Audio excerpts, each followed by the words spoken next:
Okay, good evening, everyone. Thank you. Welcome to tonight's meeting of the joint Stratford District Council, Warwick District Council Joint Cabinet Executive Committee. Welcome, colleagues from Warwick District here to Elizabeth House. Just some housekeeping. Mobile phones, please, on silent. We're not expecting any fire alarms. If there is one, we leave the building through the front and convene in the car park by the pub. I will be doing a sweep of the beer garden if that happens. Just to note that whilst this is a meeting in public, public can't participate in proceedings of the meeting. Can I call for item 1? Can I call for nominations to chair the meeting, please? Councillor Coles.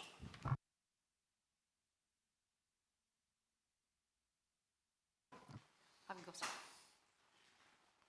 Is it working? Yes. Yes. Yeah. Thank you. I'd like to nominate Councillor Susan Junior, please. Thank you. Can I have a seconder, please? Councillor Dave. Seconded. Thank you. Are there any other nominations, please? No, can't see any. Can I take a vote on that?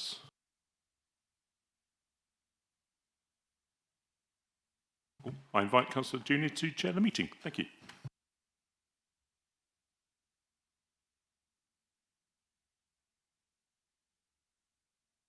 Thank you very much indeed.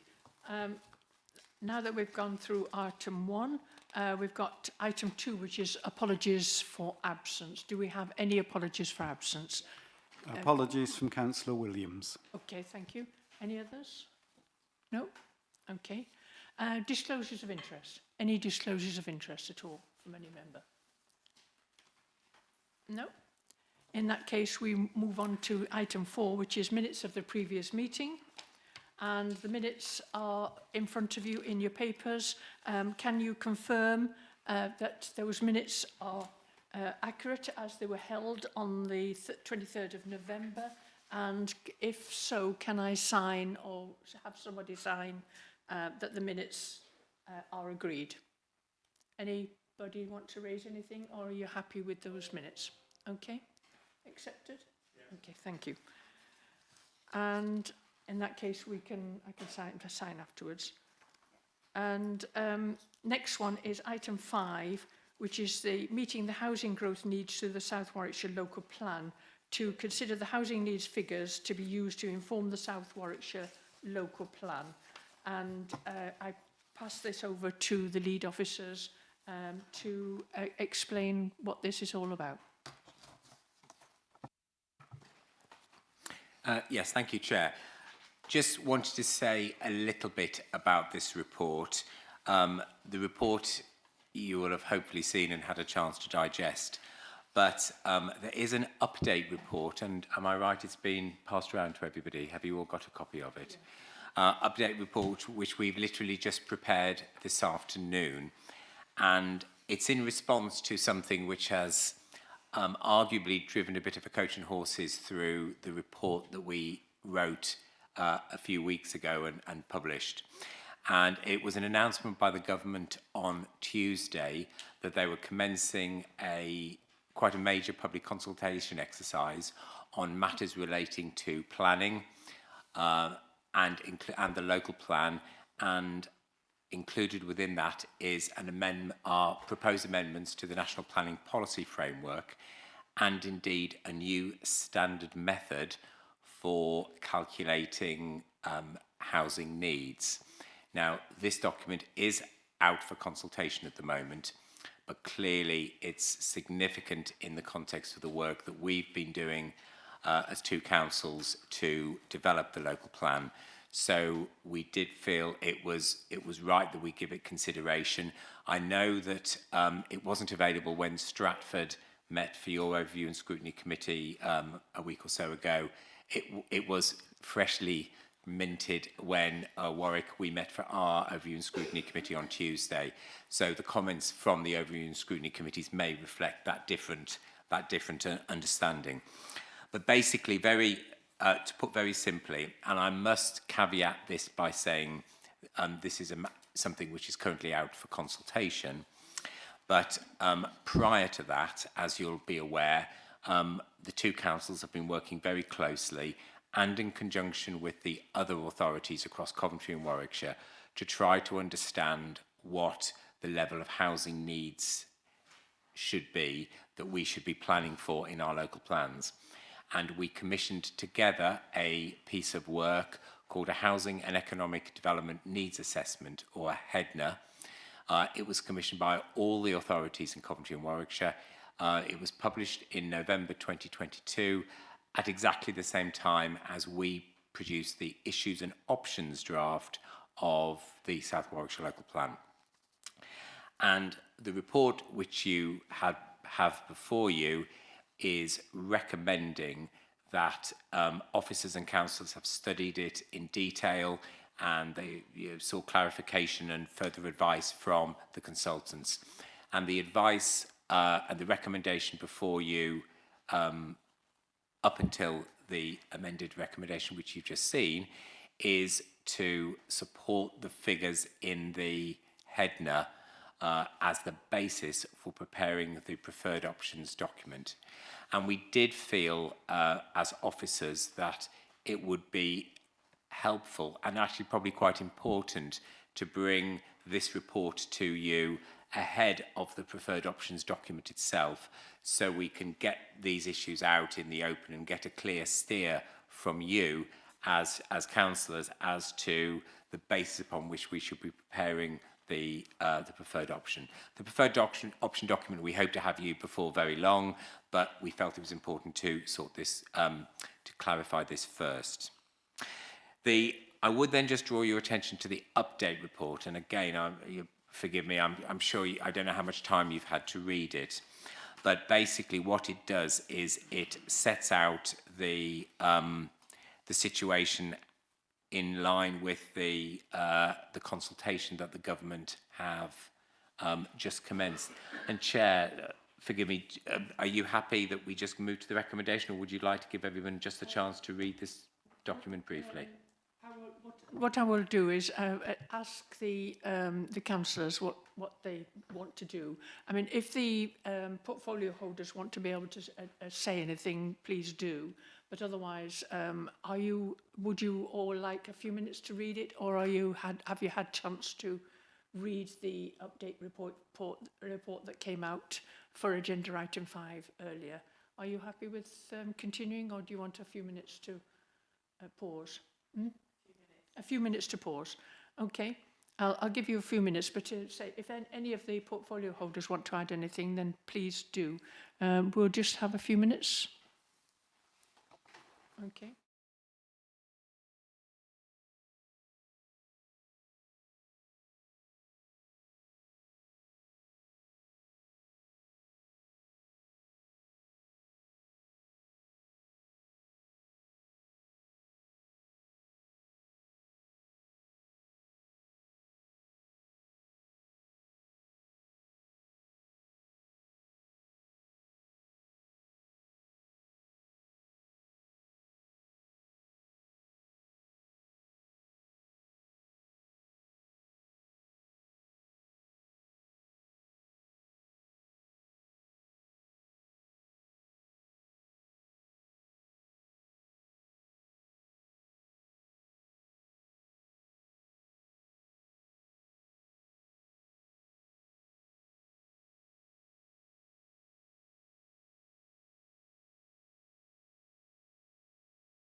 Are you all happy to go live again?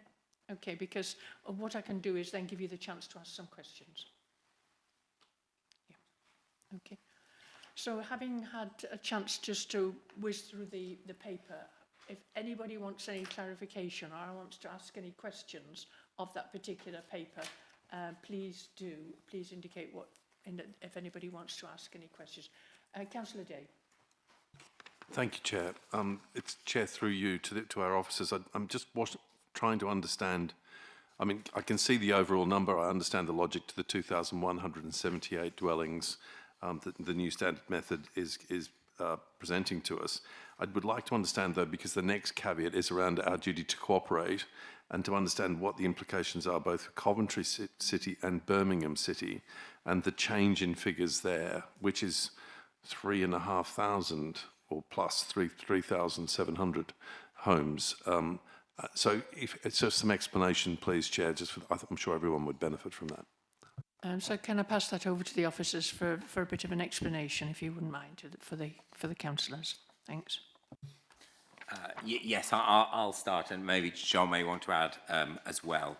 The figures, obviously, that we are looking at for Warwick and Stratford districts are to meet our own need.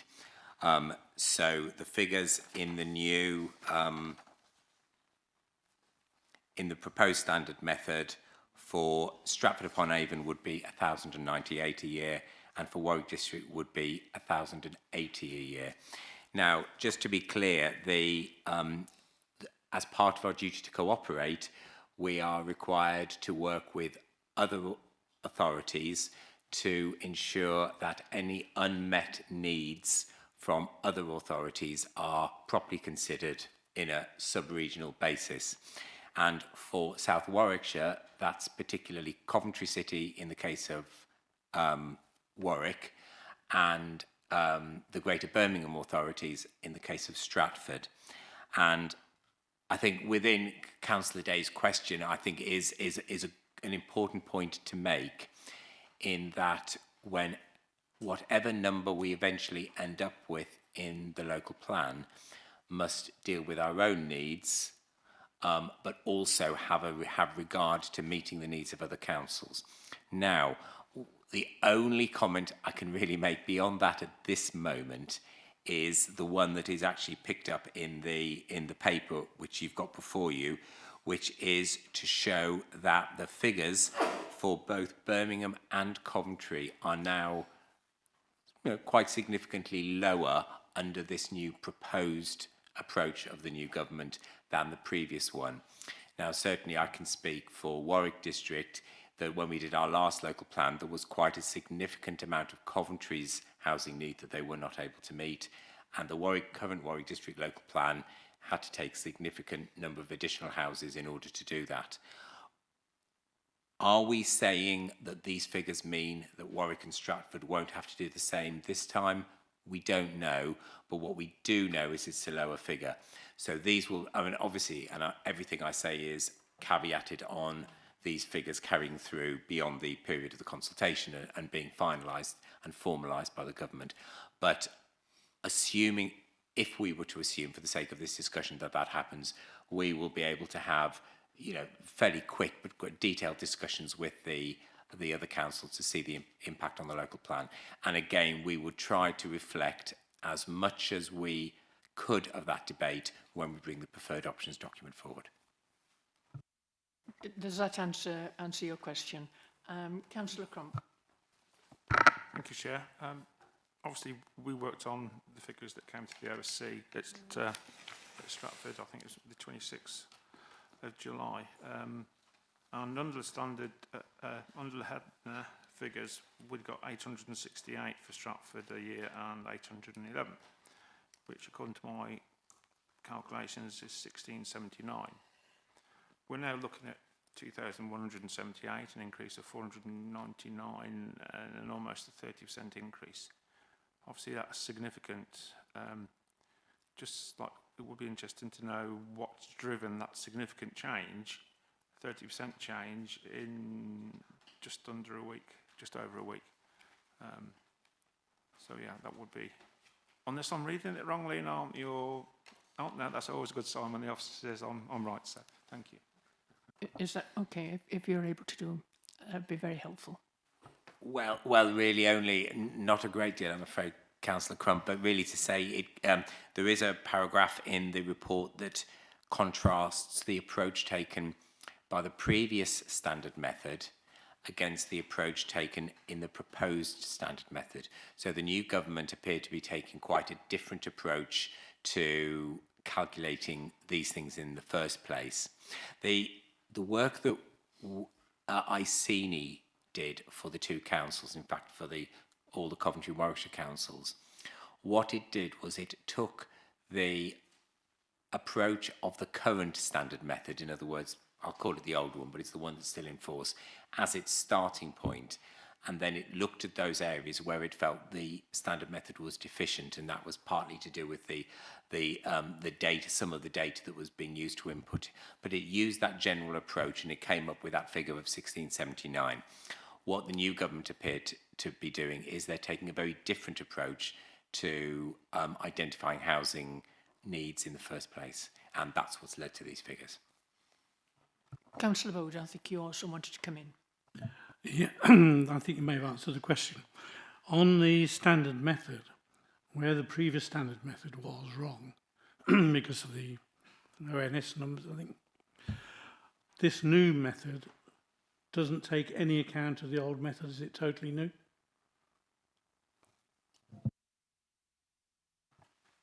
It certainly would appear to be quite different, and I think if you look at the update sheet, Councillor, what you've got there is a sort of summary of the government's presentation of it, and whereas the previous or the current standard method, it used or was based on projections of population growth, this one is using existing housing stock levels. Now the government's argument for that is it gives more stability, but I think that's the major change really. It's going from a projection-led standard method to a stock-based standard method. So in other words, it's based on stock with an uplift? That, Roughly. yes, I think in summary, and then the affordability increase as well, which again is done over what was suggested to be done over a 3-year period, again to give a bit of stability to the figures. Okay, another question on there was, I had the luxury of reading the NPPF consultation document today to see what was in it. It gets boring as you get towards the end, the more important bits are in the middle. But the impression I got was that plans had to be produced somewhat quicker than we've been producing them. And I know we were looking at having a plan in 2027. That seems an awfully long way off compared to what the government seems to be indicating. So in the comment you made in your third paragraph, that we'd need to prepare because we're late and presumably we haven't got to the Regulation 19 stage, that we will have to actually produce a plan based on the new NPPF and the new regulations.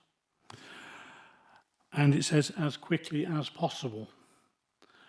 What does that mean? Because the feeling I've got, having read all the blurb, is we're waiting too long and they're not expecting it to be done. Take that amount of time, particularly in the state of the Stratford local plan and the Warwick local plan, that they need something quicker. And it's how would we achieve that? Well, I think the first point is that I think for both councils we're in a robust position with up-to-date plans. I think we're happy with that. I think the tenure of the consultation and the government so far, and I'm speaking on behalf of the government as trying to articulate what's my interpretation of what they're saying, is they do want to move quickly. And this is a quote from the consultation. They want and are encouraging councillors to prepare plans as quickly as possible. I've seen somewhere a desire for universal plan coverage for the country by the end of this Parliament, so that would be 2029, wouldn't it? So our timetable would appear to fit with that. There are some transitional arrangements within the consultation, but other than that, I have no more details. But I think the trajectory we're on in terms of timescale would appear to be a reasonable one. Obviously, if the government tell us something different, we'd need to react to that. But if the long stop date is 2029, then I think we're on track with that. But presumably we've got additional work that we'd need to do evaluating Greenbelt. Potentially with the numbers having gone up, knowing where we were, we're clearly looking at Greenbelt. Potentially, but just Just to remember, councillors, we have commissioned a Greenbelt review, so we were already looking at Greenbelts because that was a prudent and pragmatic thing to do. Yes, we do need to ensure that that assessment remains robust. If there are changes to the Greenbelts methodology, let's say, if they introduce the grey belt and exactly how that's defined, but I don't think that would result in a significant delay. I don't know, Philip, if you want to take view on that, but I think, as I said, I think we're on track to deliver a plan as quickly as we can, because that was the ambition of both councils in any event. I don't think this consultation changes that. Councillor Coucher and then Councillor Sarah Wally-Huggins.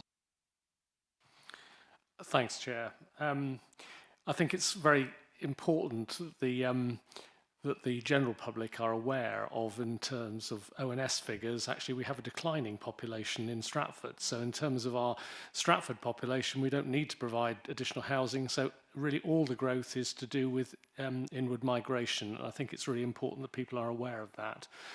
I think, frankly, the recommendations we have here are good at this point in time and should be supported. But I think, as Alan Bode has just said, there are certain areas where we may have to modify things going forward. Clearly, we have a Greenbelt review at the moment. We may need to look at that in the light of how grey belt is defined by the government. We haven't seen yet from the government what an infrastructure bill would look like, and we know that actually a lot of our growth that we need here will require infrastructure. So that's a point that's going to be required to be considered for the future. And then there's the whole issue of viability. Clearly, there are some very welcome things within the guidance in relation to affordable housing, but how is that going to be afforded? And clearly, that's going to come out in relation to how we look at viability during the next year. So this is a continuing process, a continuous process. But I think for the basis of planning at the moment, these recommendations should be supported. Councillor Sarah Wally-Huggins. Yes, just really to reiterate the fact that it is a staggering number of homes that we're now faced with building. I think over the next 5 years, it's 5,500 homes. We've already discussed the grey belt, which was a new phrase to me, to be honest, when that was announced. And also to ask then, will we be putting out an additional call for sites, for those sites that may be classified as grey belt? Because if we're going to fulfil these this ambitious building numbers, then potentially, I assume, we may need more sites that are quicker to bring online. That's my greatest worry. I'm interested to learn about the green belt review. Could you advise, please, where myself and parish councillors could actually take a view of that review document, please? And will we also be doing a call out for sites that are perhaps potentially just within the green belt? Again, we need to make sure that the buildings are there for the communities. Of paramount importance to me is that some of our smaller rural villages do not necessarily have their own village development plans because they're just too small in order to be able to afford them. So in that case, then we need to be the protectors and to see, the interest out there. I am, I want everybody to feel fairly treated here. So if there was a bigger, wider call out for those sites, I think that would be useful. And the other, sorry to ask, this is obviously a fast-moving situation. I mean, the consultation ending in September, it's not a long consultation. When will we receive a copy of our response to the consultation? And how does this committee intend to report back as to, findings from the reviews and how we're going to be moving fluidly? It's that, as I've said to you before, John Careford, it's about being nimble with this situation, because we don't want to be in a situation we've got a backlog to make up for. Thank you. Do anybody want to come back on any of the questions that's been raised at all? Thank you, Councillor.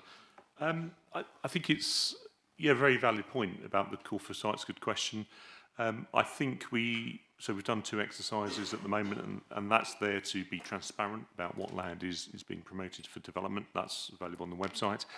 I think we do need to do the number crunching really to understand what impact, what's available, what impact this increase in housing would have.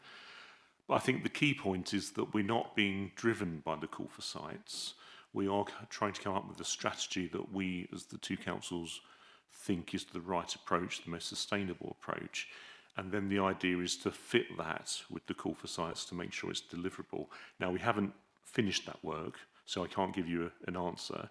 If it were to transpire that we did have a shortfall of land, then I would suggest that we would need to do a further call for sites. But it could be that enough land has been suggested that it makes the strategy work. So yes, I think it's going to have to be wait and see on that one, Councillor. In respect to the Greenbelt review, it's not yet available. It's still underway. When it's finished, we publish it and it'll be on the website. And we often do briefings for councillors, so you'll be able to see that when it's available. I don't know if we have a timetable for that as yet, but certainly it would be ready to inform the preferred options consultation that's scheduled for later this year. I think the point about the smaller villages, it's our intention that we move away from a dispersed approach. I think that's in the public domain. This is about how we deal with larger housing sites, how we get the infrastructure in place to support those large housing sites. It's not saying no development in smaller villages, but it's, I think, trying to appreciate the impact that development has on those villages and the level of services that are available. So the steer, I think, in the local plan is away from dispersal.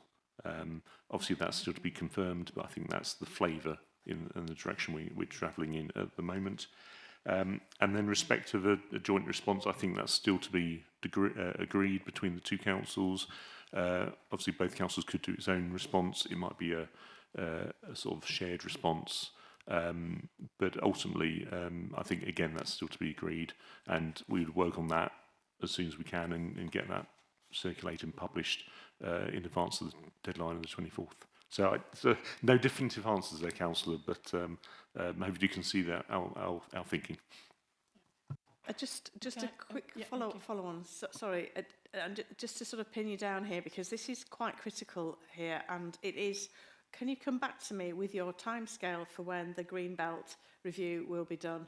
And also, it's not for me to say here, but there's almost a point of saying you could have a combined response and then your individual responses as well, because we are 2 very different districts. I would suggest, and that's important with different features.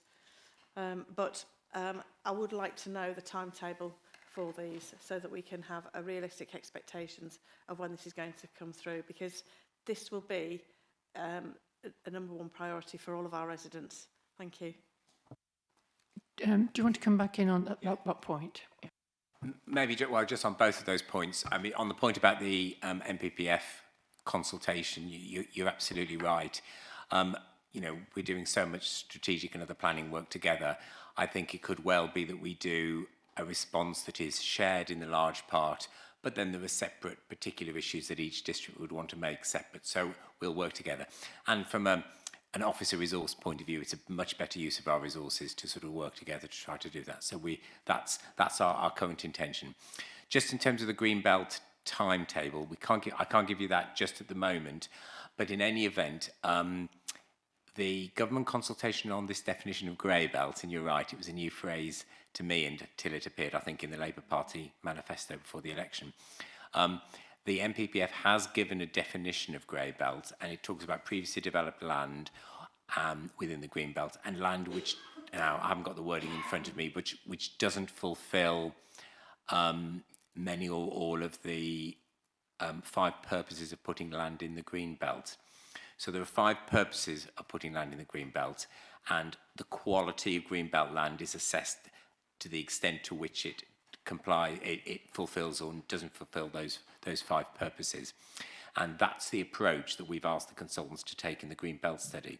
So what we want to do, and in fact we were meeting with the two leaders just before this, and one thing we're going to do is go back and just review the method and everything that we've asked the consultants to do to make sure it's fit for purpose given the new grey belt. We think we have, because we think we're assessing it the right way, but we just want to double check that. And it may be that we have to ask the consultants to do another step of work, possibly not, but we will, once we know that, we'll be able to give you a clearer timetable for when the Green Belt study will be finished.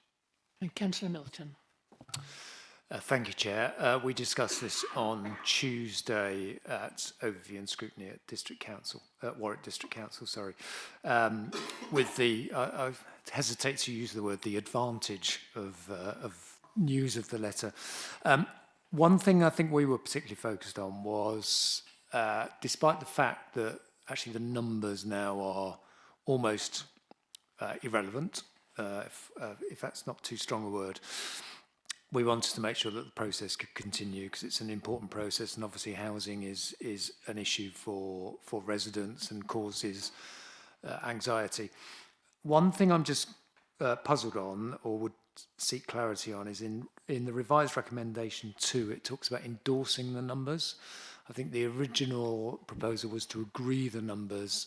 The discussion that we had at Overview and Scrutiny at Warwick was that actually we should note the numbers, which seemed to be the sensible thing to do from the committee. So it would just be interesting to know whether that word is relevant. I don't know if anybody wants to particularly come in on on the definition. I mean, my thinking on it is that agreed is a very positive way. Endorsement is just kind of, you know, well, it's there. You have to do something, I don't know what the definition of note is, but it's a bit pragmatic. Councillor Davison. Yes, I think, well, I hope colleagues will agree, but certainly my view of these new recommendations being good ones to follow.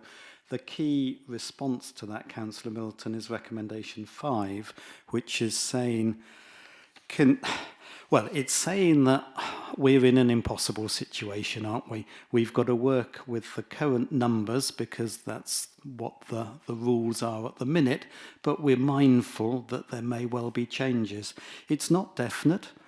My personal view is you could call the Labour Party being brave at the minute, that they're going from, what is it, about 200,000 new homes a year to 350,000. When you just, we all know locally here with HS2, great idea, won't cost very much, but once that massive amount of building starts, prices rocket. And if this house building genuinely in the next couple of years rockets to 350,000 houses a year, the prices will absolutely rocket. In terms of construction, getting the technical people and so on. And also, you've then got to have lots of people with lots of money to buy the houses. And we know developers don't develop if the profits fall, if the house prices fall. So I think it's extremely brave. Whether they continue to carry on like that or not, we don't know. And so recommendation is 5 is really trying to, for now, ride both horses at once, saying because we've endorsed the HEDNA, which was agreed across the sub-region, so our duty to cooperate, we're trying to do that. We're asking officers to endorse the HEDNA and to prepare a plan on that, but very mindful, of course, the government sounds pretty committed to this new method and producing much higher numbers. So that's why it's more than note and less than agree. Councillor Crump, you want to come in now? Yeah, just coming in from Stratford's OSC point of view, I think we use the word satisfied, so we're all using different words that, you know, can be interesting. That's another word that people use when they don't want to say much, say a lot but don't say much. I think we were happy with the moving to the HEDNA. We'd got issues around about infrastructure, and again, members were reassured that as part of this process, that the process was robust, and it would lead to better provision of infrastructure based on a more accurate projection of housing numbers. So if that reassurance is still there, I would like to see that, because I think Councillor Coucher, I was listening, Councillor Coucher, you mentioned infrastructure. So I think that is important, we do get the infrastructure as well. 2 points, one which still comes from overseas, and one is another my own little point, which I've just added on, so bear with me please, is to do with the Headnet and Birmingham, because I believe they had a different consultant, and they were potentially having a shortfall, whereas Coventry were more likely to be able to accommodate its numbers. So I thought that came out of our overseas. So again, if we've got concerns about Birmingham's numbers, and I think Mr. Clark mentioned that Birmingham's numbers usually fell more towards Stratford district and Coventry's numbers fell more to Warwick district. Again, I was listening for it, I promise. Again, it's interesting to know how would that page out. And the only last point was, I believe there's been some changes or additions to Nuneaton and Bedworth's Borough Council's plan, and additional numbers that they're willing to take. That's all I've heard, I might be wrong. And that might affect the amount of, positively, might affect the amount of houses they could take if to help meet Coventry's and Birmingham's unmet needs. So slightly rambling on there, but hopefully you've got some good points there. Before you answer that one of the things that maybe you could clarify at the same time is I believe there is to be a new infrastructure bill. Is there a timetable, any indication of that as well, and as well as the questions you want that Councillor Crump wants answered?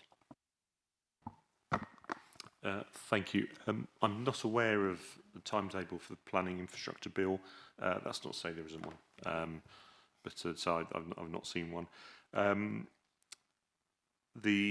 To come to Councillor Croucher's points, yes, I believe actually it's the same consultant in the Birmingham Headner, but it's a separate document. It's for that housing market area compared to the Coventry Warwickshire sub-region. I think in a way the new planning consultation has, as Mr. Clark said earlier, run a coach and horses through all this previous work. I think with Nuneaton, my understanding was they were uplifting against the baseline in Headner. Again, I think this may change that, or certainly move that on. So we are in a period of transition. We do need to let things settle down. I think the key point from earlier is that these are our housing needs figures. They exclude anything from adjacent areas, most likely Coventry and Birmingham, possibly Solihull, possibly even Black Country. We need to still maintain the duty to cooperate. That's still in the revised MPPF, and we need to really see how that flushes out. Really, so I can't give you a direct answer, but as Mr. Clark said earlier, the numbers for those two cities have decreased, but we need to see how it moves forward and transpires, really. Does that answer your question, Councillor? I don't know if it does, actually. But... Yeah, that's fine. Yeah, John. Yeah.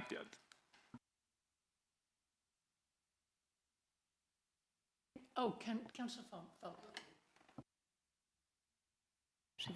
Follows on nicely from Councillor Davison and Councillor Crump. Everybody would say yes, 50% affordable, great. Infrastructure upfront, great. Are we going to have a lot more viability claims now from builders? Because we get it now, we've got 40%, I think it's 35% in Stratford. The idea it sounds fantastic, but I've got grave reserves that no way is that going to happen. Great aspiration, but are we going to be faced with more and more viability claims from builders? Some builders are very good and will do upfront infrastructure. A lot of them won't, and you're talking 400 or 500 houses before they'll even look at a highway road. So that is my concern, and how is that going to impact? And this is kind of viability on a number of affordable homes in particular. Yes, it's a valid concern, Councillor. I think it's too early to say. These are consultation proposals. It may be that the development industry, the land promotion industry, comes back and says, "Well, hang on, this isn't going to work," and the government changes track. What it does show is a clear direction from the government, and so I hope I'm not sounding like a government spokesperson, but they are seeming wanting to promote affordable housing as well as using the planning system for growth. It's about driving forward affordable housing. From the council's perspective, those are both good things. So I think we can only take the words as written. I think we have to wait for the government's response to the consultation to actually understand what their final position is. If they continue, obviously part of the technical work we do for the South Warwickshire Local Plan will be plan viability, and it will take into account those factors. So yeah, it's something we need to be very mindful of, but I can't give you a definitive answer. Okay, councillors, if that's all the kind of questions that everybody wants to raise, we have him before, and you're happy with the information that you've been given by officers. We have before us a set of recommendations.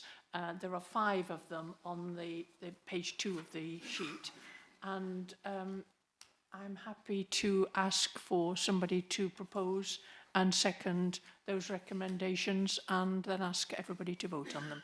So anybody want to propose? Councillor Davison? I'm certainly happy to propose, but our ONS says we need to vote first on their recommendation. Does that apply here or not, in terms of procedure? A procedure, I think we have a slightly different one, that we propose first and second, then go to vote. But I take advice. I'm not sure.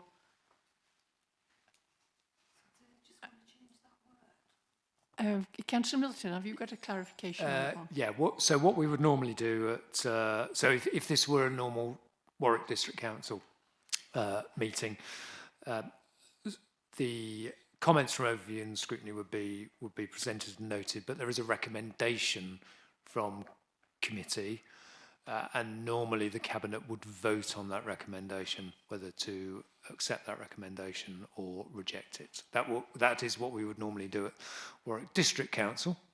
I'm not claiming we're better or worse than anyone. All right, Councillor Davison.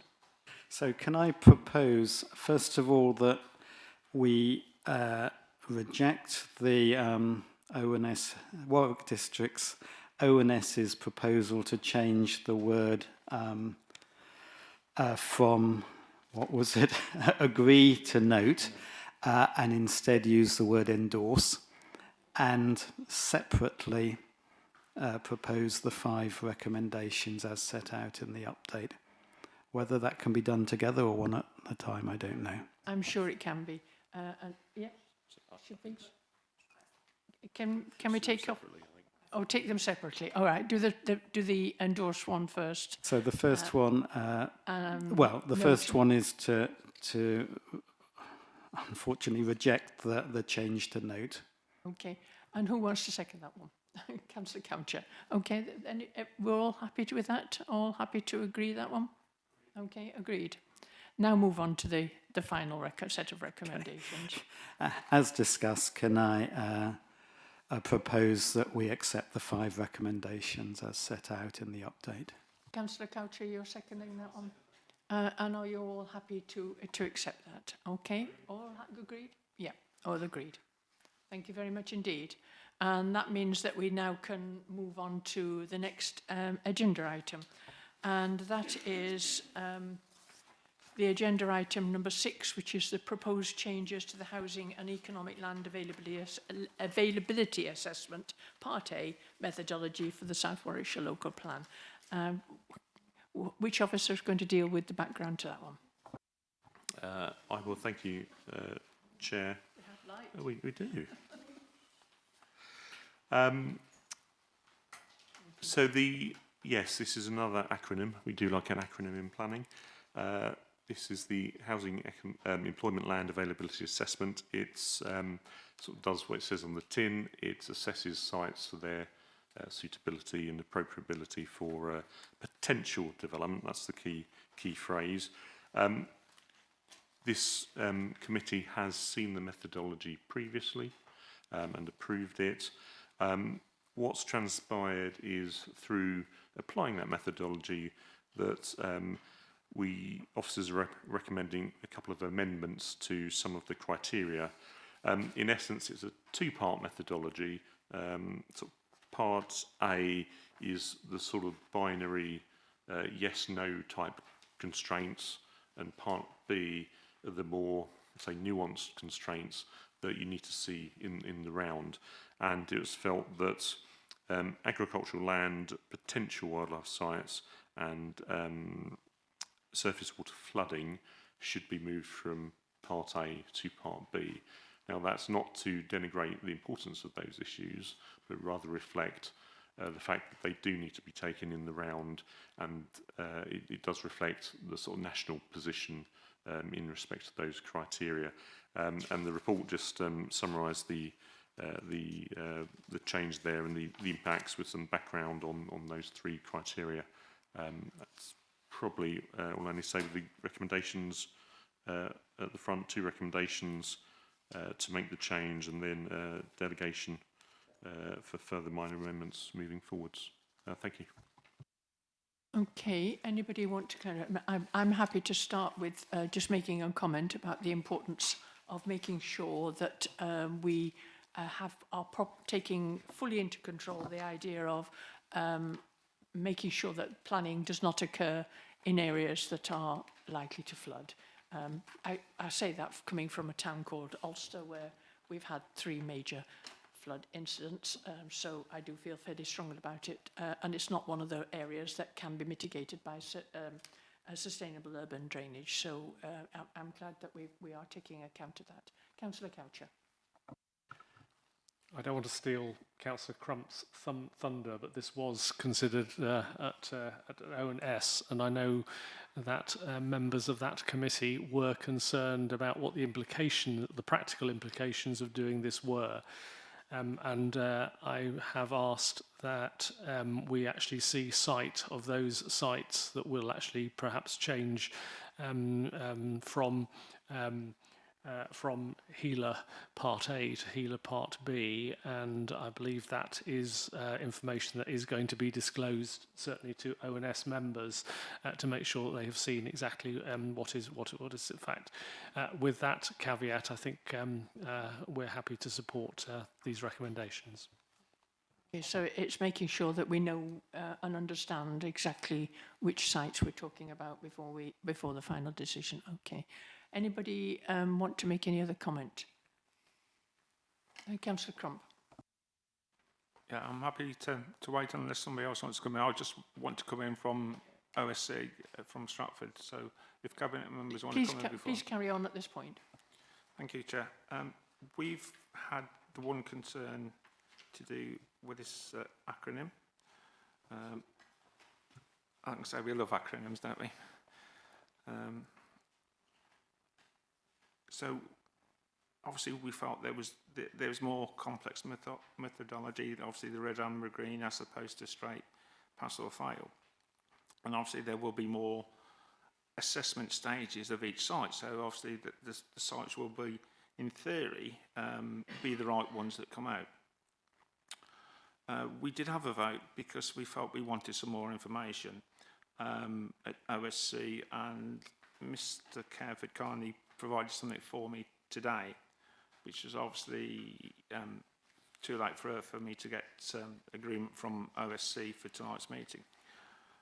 Certainly, I think once we've had the information and Councillor Coucher's point about actually seeing the sites as well, and the offer to do that, I think that would certainly reassure members of our OSC that the processes and the sites are robust and the right ones.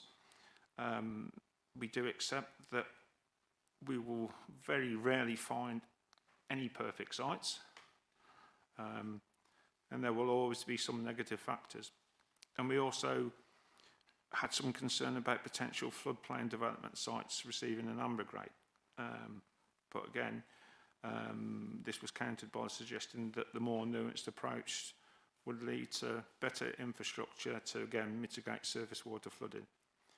So all in all, the more nuanced approach did find favour with Stratford District Council's OSC, but we had our concerns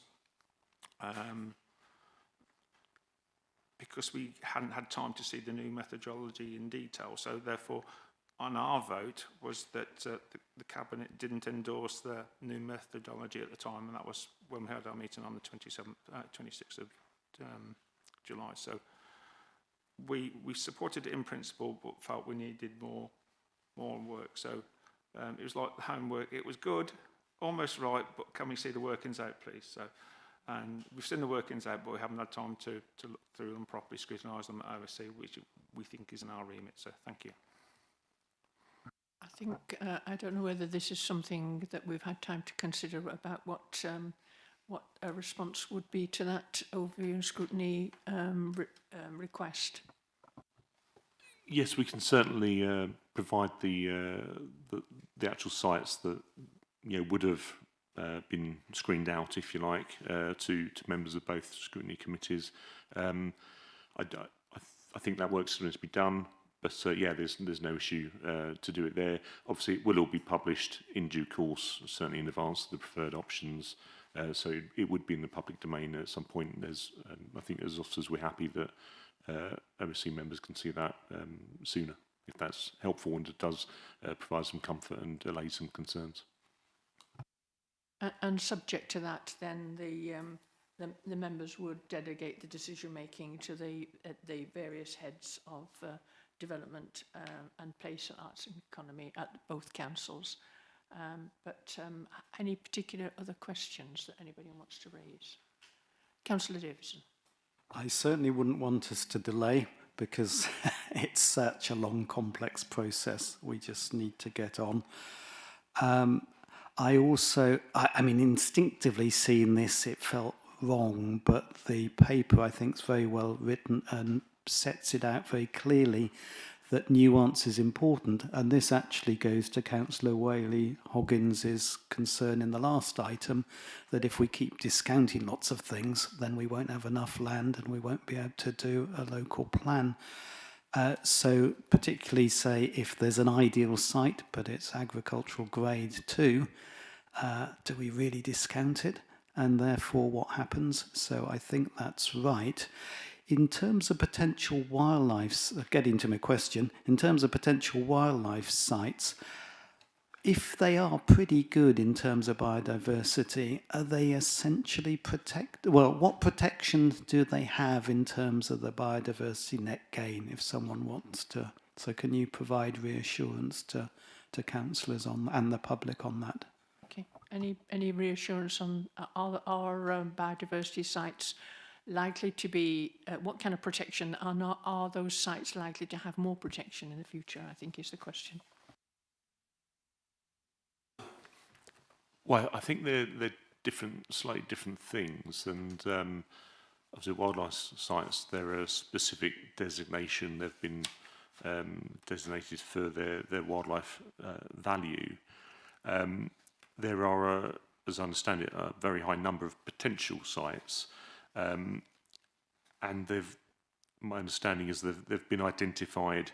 Can I say as a wish list? I don't want to sound flippant, but I do believe that further work is required to verify that they do meet the standards and the thresholds of being designated wildlife sites. So I think you've got that process. In respect of biodiversity, we now have net gain.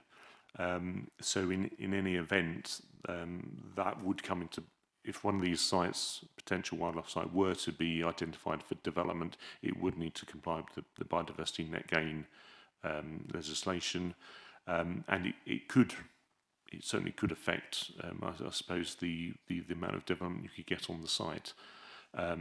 Certainly the whole point of BNG is that it's capturing and retaining the biodiversity benefits on site and locally. So I do think they are slightly different things, but this does allow us the ability to delve into the detail a bit more as to whether these are wildlife sites and whether they do need a worthy of designation moving forwards.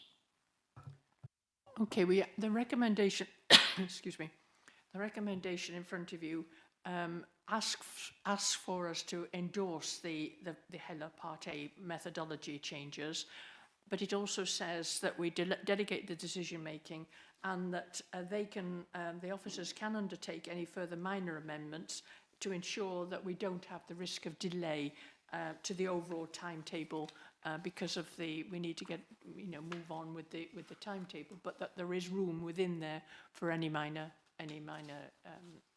changes, amendments, should those be raised through, for example, overview and scrutiny.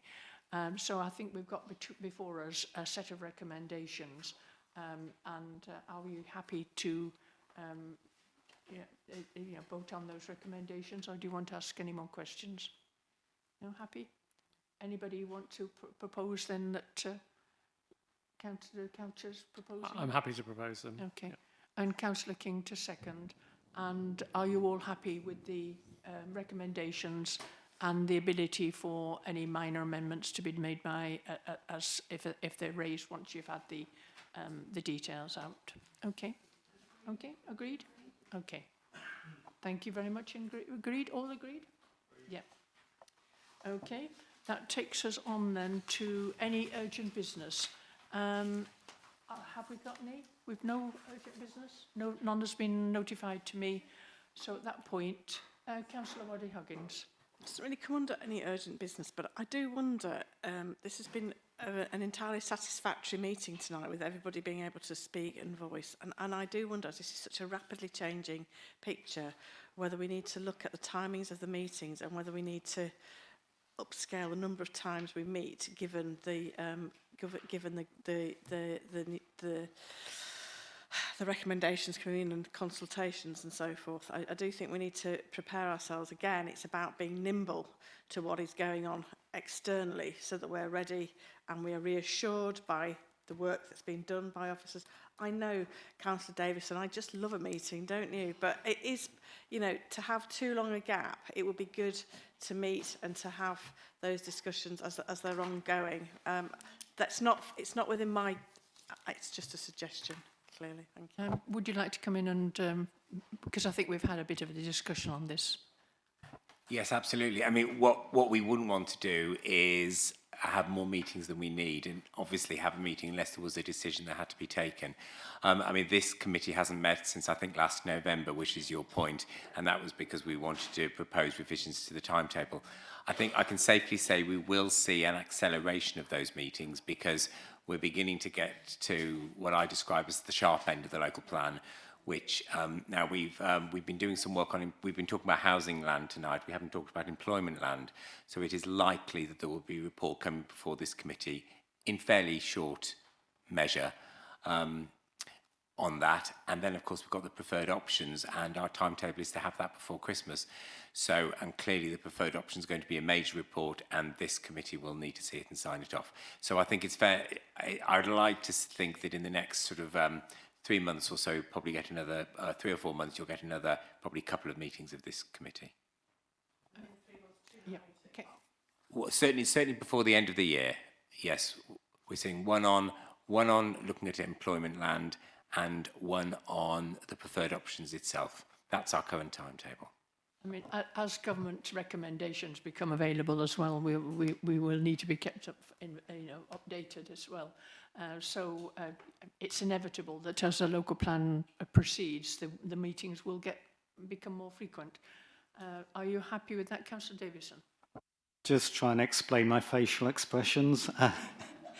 In that my exasperation is I was keen to get the dates in the diary, but the officers have gone through the number of bits of jigsaw pieces that have to be in place to have those meetings ready, and that's the issue. But I do urge them to find dates as quick as possible.